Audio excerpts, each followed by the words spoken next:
The first try of the game was scored by Josh Adams after a mere 2.5 minutes, following some very simple attacking play and very bad defensive play from the Sharks. Following this maul, as the Sharks forwards fold around the corner to defend, they're not making it wide enough.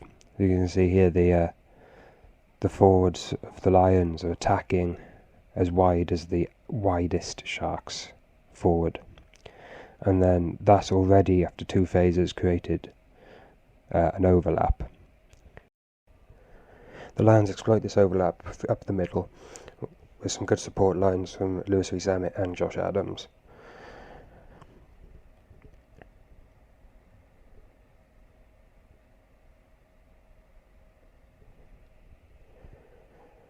As Owen Farrell gets the ball here, he fixes the outmost in-position defender. As you can see by his arrow there, Lewis Rees-Zammit comes on the support line through the gap left by Kerwin Bosch as he's trying to cover the outside. And see the winger cuts inside as well, off screen at the moment, and creates the space then for Adams to run into.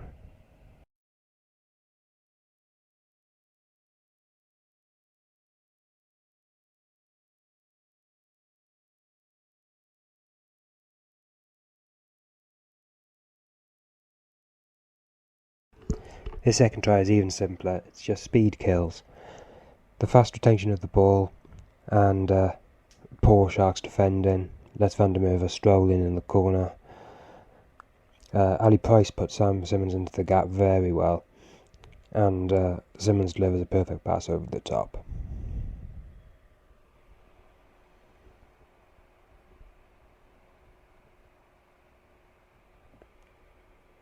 As we watch the replay here, you can see how unset the Sharks' defence is. That quick play off the floor from Owen Farrell really makes this play. Tom Curry stakes a claim for the 7 jersey. You can see initially comes in from the back foot, but twists his body through the Sharks defender, helps him dislodge the ball. Personally, I thought the scrum was very interesting on Wednesday night. As you can see here, the Sharks prop comes under too much pressure, and he's the one who hinges downwards. So you can see.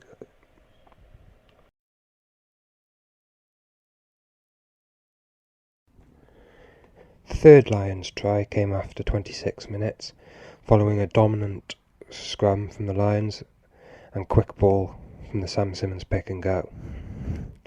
This gave Owen Farrell the opportunity to kick to the corner, and Duhan van der Merwe showed his pace and good footballing ability there to bag his second try.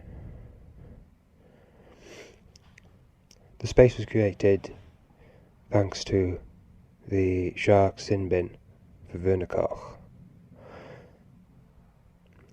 The Sharks fullback covered on the wing, and that's what created the space in behind.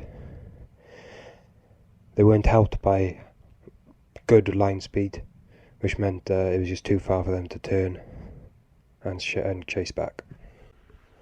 Time for more scrum analysis, and it was another dominant one from the Lions. Throughout the game, scrum dominance really was hinged on the put-in. But here, as you can see, the Lions all have good body positions here, and the Sharks, when under pressure, refused to move their feet back, which just caused the scrum to go upwards. Hence the penalty. Leading up to the fourth try, it was a solid line-out ball from Adam Beard as he delivered all game. The slight overs line from Bundee Aki creates the gap there for Sam Simmonds, as well as slow defending from the inside from the flanker. Now the Sharks' defence hasn't had time to set, and here you can see they're forced to drift very early. Prefer to put in the kick in, I'd like to have seen a tight angle cut back against the Gorena. This next line out maul here, you can see they're all quite high, isn't it? Not a great deal of low body angles, hence its lack of movement. But as Cowan-Dickie breaks away here, it makes good Ardegshire, and with Bundee Aki coming in as an extra forward, the Sharks just don't have time to fold around, and he exploits that with a quick pick and go.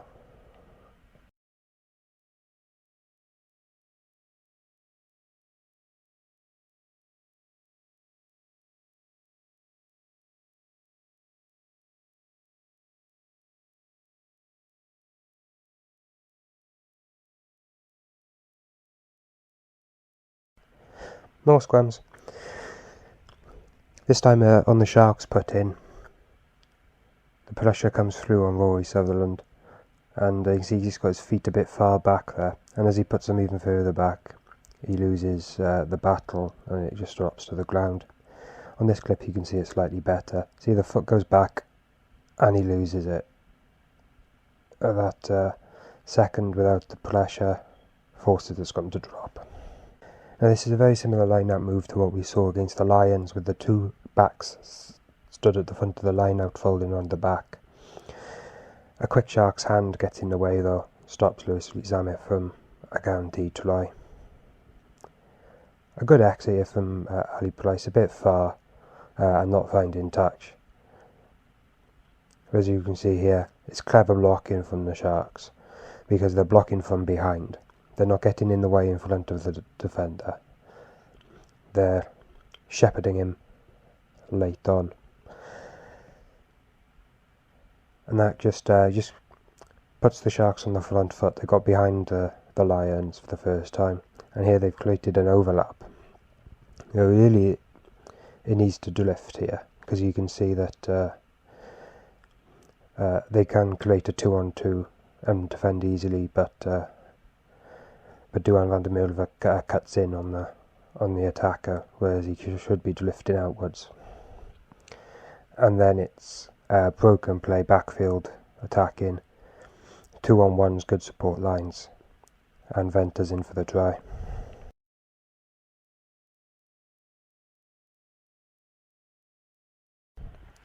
Throughout the game, the Lions really didn't have a lot of defending to do, but when they did do it well. Here you can see their maul defence is strong. Sharks have gone back 5 metres, and then off into the backs. They're meeting the backs 5-6 metres behind the game line, and they're never going to get past it. Here, this is great ruck defence from Rory Sutherland. He's not. Don't let them settle. You get in there constantly, and you make a nuisance of yourself. He's going to offset the rhythm of the attack, and it's going to make it really difficult to get any sort of momentum going. As you can see, when the Lions are attacking, they strive for quick ball, and that's really what puts them beyond their opponents. So obviously they force a kick, and it's a good one from Curwin Bosch, but the attackers aren't up in a line, and it's well fielded from Adams, who gets the offload easily to Rees-Zammit, who could be anywhere on the pitch he wants within a couple of seconds.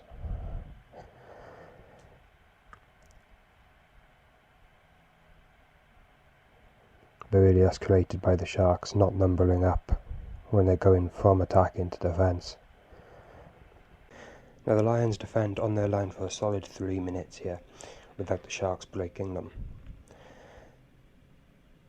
You can see they're very quick off the mark, not just because I sped up the footage. They're going to meet the attacking players, and because of that, winning the contact is less important when you're already 5 metres above the gain line.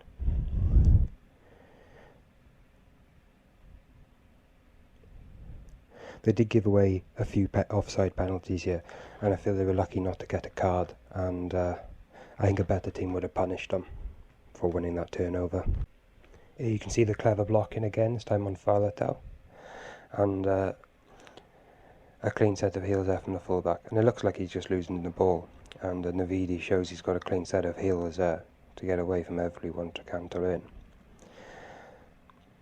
But when we go back and have a second look, it's not so much Itoje. Itoje is behind the ball coming in, so he's fine, first initial dislodge, but it's Bundee Aki coming in at an angle. Now because there's been a tackle, an offside line has been created, so you must come from the back foot, even though there's no ruck yet.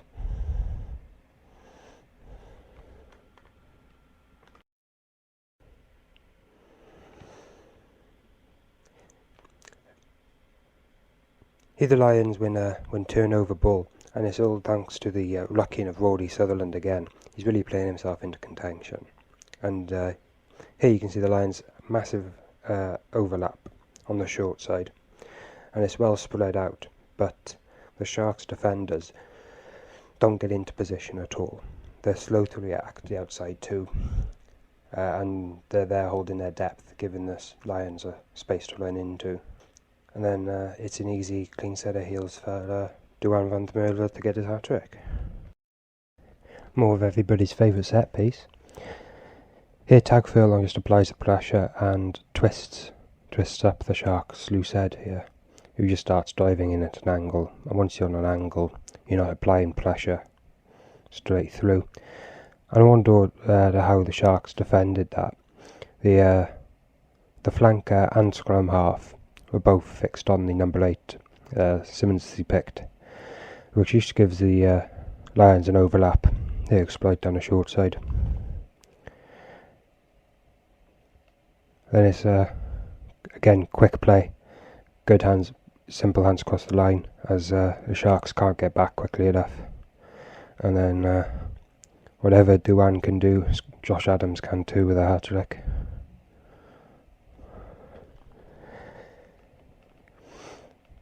And that's how the game finished. Thank you very much for watching. If there are any games you'd like me particularly to analyse, please let me know down below, and I'll try and get to them. Thank you.